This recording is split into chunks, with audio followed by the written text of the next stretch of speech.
வணக்கம் சிம்மராசி அன்பர்களே. எதையுமே ஆண்மையோடு செய்யக்கூடியவர், ஆளுமையோடு செய்யக்கூடியவர்.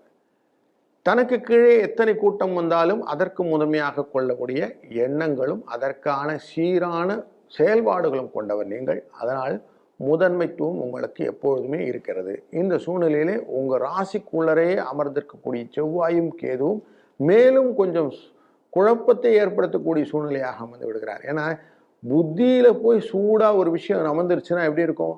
மண்டை காயும் அப்படின்னு சொல்லுவோம் இல்லையா? அந்த மண்டை காய்ச்சலில் தான் இருக்கிறீங்க அப்படின்னு தெரிகிறது. ஆனாலும் உங்கள் ராசிநாதனான சூரியன் லாபஸ்தானத்தில் அமர்வதனாலும் கூடவே குருவும் அமர்ந்ததுனாலே லாபத்தை பெற்றுகிற சூழ்நிலைகள், தொழிலிலும் பங்குதாரர்களும் உங்களுக்கு நிறைய ஹெல்ப் பண்ணுற மாதிரி அதே குரு பார்க்கிறாரு. அந்த ராகுவை பார்க்கறதுனால 7ஆம் இடத்திலே கலத்திரமும் அதே போல் பங்குதாரரும் உங்களுக்கு அந்யோன்யமாக இருக்கக்கூடிய சூழ்நிலையும் உண்டு. அவர்கள் மூலியம் பணவரவுக்கான வாய்ப்புகளை ஏற்படுத்தி கொள்கிறீர்கள். 12ஆம் இடத்திலே புதன் அமர்வது சில விஷயங்களிலே உடல் உபாதைகளை கொடுக்கும். எஸ்பெஷலி நர்வஸ் வீக்னஸ் அப்படிங்கிற விஷயத்தை கொடுக்கும். அப்படிங்கிறதுனால கொஞ்சம் அந்த மாதிரி பதட்டங்கள் இல்லாமல் பேசுவதும் பதட்டங்கள் இல்லாமல் இருப்பதும் நல்லது. சந்திர பகவான் இந்த வாரத்திலே விருச்சிக ராசியிலிருந்து மகர ராசி வரைக்கும் பெயர் போகிறார். உங்களுடைய வாழ்க்கையிலே சில மாற்றங்களையும் சில நல்ல காரியங்களையும் செய்ய போகிறீர்கள் அப்படின்னு தெரிகிறது. நல்ல மகிழ்ச்சியான சூழ்நிலைகளெல்லாம் கொண்டு வரக்கூடிய சூழ்நிலை இந்த வாரத்தில் உண்டு.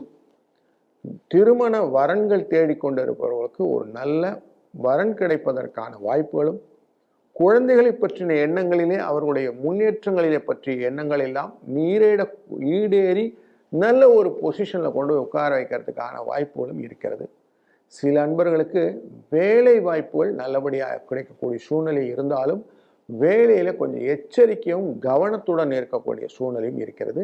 10ஆம் இடத்திலே தொழில் ஸ்தானத்திலே சுக்கிர பகவான் அமர்ந்திருப்பதனாலே சில இடங்களிலே ஆண்கள் பெண்கள் இந்த அப்படின்னு சொல்லுவோம் இல்லையா? அப்படி பண்ணும்போது பெண்களால் கலகங்கள் வருவதற்கும் அந்த கலகங்கள் உங்களுக்கு பிரச்சனைகளாக மாறுவதற்கும் வாய்ப்புகள் நிறைய இருக்குது. அதனால் கொஞ்சம் ஜாக்கிரதையாக இருக்கணும். தேவையில்லாத காசிப்ஸ் சொல்லக்கூடிய இந்த ஒருத்தருக்கு ஒருத்தர் போட்டு கொடுக்குறதுன்னு சொல்லுவாங்களே, இதெல்லாம் பண்ணாமல் இருக்கிறது நல்லது. அப்படிலாம் பண்ணினீங்கன்னா பிரச்சனை நீங்களே விருதுபட்டு சென்னையை விலை கொடுத்து வாங்குறதுன்னு அதுதான் கன்ஃபார்ம் ஆயிரும். அதனால் கொஞ்சம் கேர்ஃபுல்லாக இருங்க.